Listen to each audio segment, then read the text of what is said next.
Watts boys and girls സുഖമാണെന്ന് വിചാരിക്കുന്നു. ഇന്നലെ ഞാനൊരു വീഡിയോ ഇട്ടില്ല, എനിക്കറിയാം. പക്ഷേ ഇന്ന് നമ്മൾ ഈ കാറ് 10,000 കിലോമീറ്റർ കംപ്ലീറ്റ് ചെയ്തുകൊണ്ട് സർവീസ് ചെയ്യാൻ കൊണ്ടുപോവുകയാണ്. 1000 കിലോമീറ്റർ കൊണ്ടുപോയപ്പോൾ തന്നെ ഈ ടയറിന് ഒരു ഒച്ച ഉണ്ടായിരുന്നു. ഈ ടയറിന് ആക്സിലേറ്റർ കൊടുക്കുമ്പോൾ ഇങ്ങനെ ചെറുങ്ങനെ ഒച്ച കേൾക്കും. അത് ഞാൻ അവൻ്റെ പറഞ്ഞപ്പോൾ അവൻ പറഞ്ഞത് അത് വല്ല കല്ല് കയറി കിടക്കുമായിരിക്കും, വീൽ അലൈൻമെന്റ് ചെയ്യുമ്പോൾ അല്ല കല്ല് കയറി കിടക്കുമായിരിക്കും, അത് മാറ്റിത്തരാമെന്ന്. അവൻ മാറ്റി തന്നില്ല. എനിക്ക് തന്നപ്പോൾ ആ സമയം അപ്പോഴും ഉണ്ട്. അപ്പോൾ ചോദിച്ചു പറഞ്ഞാൽ വീൽ അലൈൻമെന്റ് 10,000-ന് മാറ്റിത്തരാമെന്ന്. പിന്നെ എന്തുണ്ടാക്കാൻ എൻ്റെ ചോദിച്ചത് മാറ്റുമെന്നും പറഞ്ഞ് അപ്പോൾ തന്നെ മാറ്റിത്തരാമെന്ന്. ഡയലോഗ് ഇറക്കാൻ മാത്രമേ കുഴപ്പമില്ല. എനിക്കത് കുറച്ച് സാധനങ്ങളുണ്ട് അവിടെ കേസ് കിടക്കുന്നു. പിന്നെ ഡിക്കിലും എന്തൊക്കെ ഉണ്ടെന്ന് തോന്നുന്നു. ഡിക്കിൽ മറ്റേ ട്രൈപോഡ് ഇതൊക്കെ. ഇതെന്ത് പറ്റി? ഇത് നോക്കി മറ്റേ ആ സേഫ്റ്റി പിന്നൊക്കെ വീണ് കിടക്കുന്നു. പോപ്പ് ദ ബലൂണിൻ്റെ. ഛേ, ഇതാരാ കിറ്റി നൂരിയത്? തലവേദനയല്ല. ഇതെന്തുവാണ്? അപ്പോൾ ഇവിടെ ലൈറ്റൊക്കെ ഉണ്ടല്ലേ? ഞാൻ പറഞ്ഞില്ലല്ലോ ഇവിടെ ലൈറ്റ് ഉണ്ടായിരുന്നു. ഞാൻ ആദ്യമായിട്ടാണ് കാണുന്നത്. വണ്ടി മേടിച്ചിട്ട് 3 മാസമായി. ഇത് മറ്റേ സോഫ്റ്റ് ബോക്സ് ലൈറ്റിൻ്റെ ഇത് എൻ്റെ തന്നെയാണ്. അതാണ് കാറിൽ കിടക്കുന്നത്. ആ ലൈറ്റിൻ്റെ സോഫ്റ്റ് ബോക്സിന് വേണ്ടിയുള്ള സ്റ്റാൻഡാണിത്. ഇതുകൊണ്ട് ഞാൻ വീട്ടിൽ വെച്ചിട്ട് ഇപ്പോൾ വരാം. ഇതിനകത്തുള്ളത് എടുത്ത് മാറ്റേണ്ട ആവശ്യമില്ല. ഒരകത്തോട്ടൊന്നും പോകാൻ പോകുന്നില്ല. ഹാൻഡ് ഗ്രിപ്പർ ഇരിക്കുന്നു ഇവിടെ. പുറത്ത് റീഡിങ് എത്ര വരും നോക്കട്ടെ. കുറേ നാളായി. 62. അതൊന്ന് സ്ട്രെങ്ത് കുറഞ്ഞ എനിക്ക് ഒന്നുകൂടി. 70.8. അച്ഛൻ വന്നല്ലോ. പോപ്പ് ദ ബലൂണിന് വേണ്ടി ഞാൻ ഈ ബലൂൺ പൊട്ടിക്കാൻ മേടിച്ച സാധനമാണ്. Finally boys, it's done. അപ്പോൾ ഇപ്പം 10,000 ആയിട്ടില്ല കേട്ടോ. 9,798 കണ്ട. അപ്പോൾ ഏകദേശമൊക്കെ ആറായി. ഇപ്പം കൊടുത്തേക്കാം, അല്ലെ പിന്നെ എനിക്ക് സമയം എപ്പോൾ കിട്ടുമെന്ന് പറയാനൊന്നുമില്ല. അപ്പോൾ നമ്മൾ എത്തിയിരിക്കുകയാണ് മാരുതി നെക്സ. എന്തായാലും ഞാൻ ഈ സർവീസ് മാനേജറിൻ്റെയൊക്കെ ഉള്ളതെല്ലാം പറഞ്ഞിട്ട് ഇടയ്ക്ക് അവരുടെ കയ്യിലോട്ട് കൊടുത്തേക്കാം. AC ഇടയ്ക്ക് വെച്ച് ഓഫായി പോകുന്നു. ഇപ്പോൾ കൂടി ഓഫായി പോയേ ഉള്ളൂ. ഓഫാവുമല്ല, കൂളിങ് മാറി കാറ്റായിട്ട് മാത്രം വരും. പോയപ്പോൾ ഞാൻ വണ്ടി ഇവിടെ കൊടുത്തു. സർവീസ് മാനേജർ റെക്കോർഡ് ചെയ്യാൻ സമ്മതിച്ചില്ലാണ്. റെക്കോർഡ് ചെയ്തില്ല നമ്മൾ. പക്ഷേ എന്തൊക്കെ കുഴപ്പമുണ്ടെന്ന് ചോദിച്ചാൽ എല്ലാം ഞാൻ ആ കുറച്ച് കാര്യങ്ങൾ പറഞ്ഞു കഴിഞ്ഞപ്പം എൻ്റെ ചോദിക്കുകയാണ് മൈലേജ് എത്രയാണ്. അത് മൈലേജ് 11.5. അങ്ങനെ വരാൻ സാധ്യതയില്ല. ഒരു 17-18 കിട്ടണമെന്ന് ഞാൻ പറഞ്ഞു. ഉണ്ട 17-18. അത് ഹൈവേ എന്തായാലും കിട്ടും. ഞാൻ പറഞ്ഞു ഉണ്ട. ബാംഗ്ലൂർ പോയി വന്നിട്ട് പോലും എനിക്ക് 12 കിട്ടിയത്. അത് ഓടിക്കുന്നതാണ്. എനിക്ക് കഴിഞ്ഞ പ്രാവശ്യം ഞാൻ അത് കൊണ്ടുവന്നപ്പോൾ 1000 കിലോമീറ്ററിൻ്റെ സർവീസിന് കൊണ്ടുവന്നത് അന്നും എൻ്റെ പറഞ്ഞാൽ മൈലേജ് കൂടുതൽ കിട്ടും. എന്നെ ഓടിച്ചു വരെ കാണിച്ചതാണ്. ഈ വണ്ടി ഇത്ര കിട്ടത്തുള്ളൂ. അവരെന്തൊക്കെ പറഞ്ഞാൽ പോലും അത്രേ ഉള്ളതെന്ന് എനിക്ക് ഉറപ്പാണ്. അവർ 2 കിലോമീറ്റർ ഓടിച്ചിട്ട് അതിനകത്ത് മൈലേജ് കൂടുതലുണ്ടെന്ന് ആവറേജ് കാണിപ്പിക്കും ആ മെഷീനകത്ത്. പക്ഷേ അത് കുറച്ചേറെ ഓടിച്ച് കഴിഞ്ഞാൽ ഇപ്പോൾ ട്രാഫിക് ഇല്ലാതെ രാത്രി ഓടിക്കാൻ പോലും വരാറില്ല. ഉറപ്പാണ് എനിക്ക്. ഞാൻ കുറേയൊക്കെ കൺട്രോൾ ചെയ്ത് ഓടിച്ചിട്ടുള്ളത്. ഓട്ടോയുടെ കിടപ്പുണ്ട്. നമ്മുടെ വണ്ടിയൊന്നും ഇല്ല. പിന്നെ ഓട്ടോ പിടിച്ച് പോവാം. ഈ ആഴ്ച വേറൊരു വീഡിയോ ചെയ്യാൻ ഉണ്ടായിരുന്നു എനിക്ക്. എന്ന് വെച്ചാൽ മറ്റേ 2 ടീമായിട്ട് ചെയ്യുന്ന വീഡിയോസ് ഒക്കെ ഇല്ല. ഒരു കൊല്ലം വീഡിയോ ചെയ്തായിരുന്നു ഞാൻ ചാനലിനകത്ത്. അത് കണ്ടിട്ടുണ്ടെന്ന് നിങ്ങൾക്കറിയാം. അതിനകത്ത് JMB ആയിരുന്നു ഒരു ടീമിൽ, ഞാൻ ഒരു ടീമിലായിരുന്നു. പക്ഷേ ഇപ്പം കോ ഹോസ്റ്റ് ചെയ്യാൻ ആരും ഇല്ലാത്തതുകൊണ്ട് ഇപ്പം അത് കുറച്ച് ടാസ്ക്കായി കിടക്കുകയാണ്. ഞാൻ ഇപ്പോഴും തപ്പുന്നുണ്ട്. കിട്ടുമായിരിക്കും ആരെങ്കിലും. ചേട്ടാ YMCA എത്രയാ? ചേട്ടാ YMCA എത്രയാ? അമ്മ ആവശ്യമില്ലാതെ കുറേയേറെ വർക്ക് വരും ഇടയ്ക്ക് വെച്ച്. സൈഡ് ക്വസ്റ്റ് കംപ്ലീറ്റ് നമുക്ക് വീട്ടിൽ പോകാൻ പറ്റുന്നത്. അപ്പോൾ ഓട്ടോയിൽ നിന്ന് ഇറങ്ങി ഇനി അമ്മയുടെ കുറച്ച് വർക്ക് ചെയ്യാൻ വേണ്ടി വന്നിരിക്കുകയാണ്. ഞാൻ ഈ സൈഡ് ക്വസ്റ്റ് ചെയ്തിട്ട് വരുമ്പോൾ നിങ്ങളോട് വെയിറ്റ് ചെയ്യും.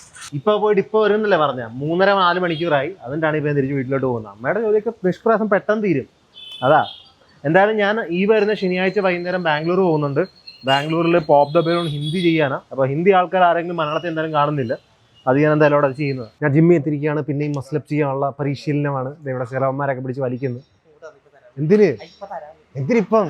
നിനക്ക് ബാൻഡ് എന്തിനാ? അതൊന്നും സ്ട്രെച്ച് ചെയ്യണ്ട.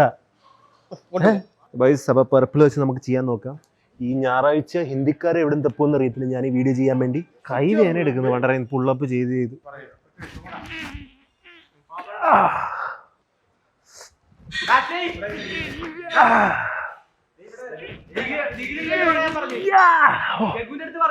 റിസ്റ്റ് പോയെന്ന് തോന്നുന്നു. പുള്ളപ്പ് കുറെ ചെയ്ത് എന്റെ കൈ എന്താ വേനെടുക്കുന്നത്? പുല്ല് ചെയർ പൊക്കിയോണ്ടാണോ? ചെയർ പൊക്കിയോണ്ടല്ലോ. എനിക്കത് പുള്ളപ്പിന്റെ എന്തിന്റെ കാര്യത്തിലാണ്? പുള്ളപ്പാണോ ഇവിടെ വേനെടുക്കുന്നത്? എനിക്ക് പവർ ലിഫ്റ്റ് ഡെഡ് ലിഫ്റ്റ് അടിച്ചോണ്ടിരിക്കുക. ഡെഡ് ലിഫ്റ്റ് ഇത് 160 കണ്ടാണെന്ന് തോന്നുന്നു. 170. ഛേ, അവള് പ്രോഗ്രസ് ചെയ്തു. പണ്ട് 180 ഒക്കെയുള്ള. എൻ്റെ കൈ വയ്യ. ചില പൊക്കുന്നില്ല ഞാൻ. വിട്.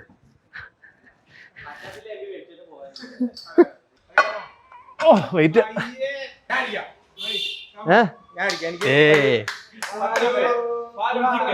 फुल चिकन है भाई. बोला तो चिकन चाहिए. मैं उठाएगा तो ഷട്ട്ലെസ് ആയ പൊങ്ങുമായിരിക്കും. വേണ്ട, ചോക്കിയോ. ഇത് 190. വീഡിയോ ട്രെയിനർ ആണെന്നുള്ളത് തെളിയിക്കുക. പൊങ്ങത്തിലാണ് എന്നെ കൊണ്ട് 190 പൊക്കിയാന്ന് പോലും എനിക്ക് ഓർമ്മയില്ല. അത്ര പഴക്കത്തിലായിരിക്കും പൊക്കിയിരിക്കുന്നത്. അതിനൊന്നും ആവശ്യമില്ല, പോകുന്നില്ല. എനിക്ക് ഗ്രിപ്പിന്റെ കുഴപ്പമില്ല. സുമോ തന്നെ ഒരു പൊസിഷനിൽ പിടിച്ച് വലിച്ചാൽ മതി, വെയിറ്റ് പൊങ്ങി പോകുന്നുള്ളൂ. ചേർത്ത് മുട്ടിച്ച് നോക്കുക കാല്. കാലിച്ചിട്ട് വൈഡി ഇനിയും വൈഡാ? ഓക്കെ മതി. എനിക്ക് സൂമോ ചെയ്ത് പരിചയമില്ലടാ. വരി ഇസേ കാല് മാത്രം. ഇപ്പൊ അവിടെ പിടി, കാല് മാത്രം മടക്കിക്കോട്. അവിടെ തന്നെ ഹോൾഡ്. ഹിപ്പ് ബാക്കിലോട്ട്. അവിടെ പിടി. അപ്പർ ബോഡി മാത്രം ബാക്ക് ടൈറ്റ്. നല്ല ബ്രീതർ. ചവിട്ടി വലി.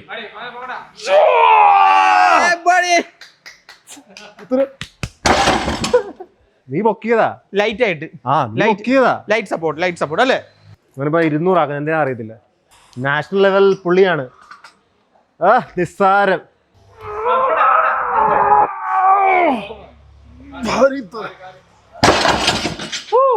കൊടുക്കത്ത ഞാൻ പറഞ്ഞു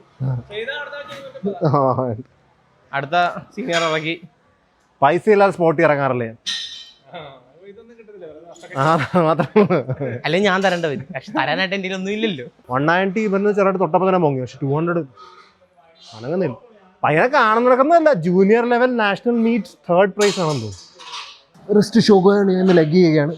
കൈവേദന എടുക്കുന്നുണ്ടെങ്കിൽ പെട്ടെന്ന് ജിമ്മിൽ നിന്ന് വീട്ടിലോട്ട് വന്ന് എന്ത് പറ്റുന്ന അറിയത്തില്ല. ചെയ്ത് പൊക്കിയതല്ലെന്ന് തോന്നുന്നു. എന്നാലും നമുക്ക് ഈ വീഡിയോ ചേർത്താൽ പീസ്.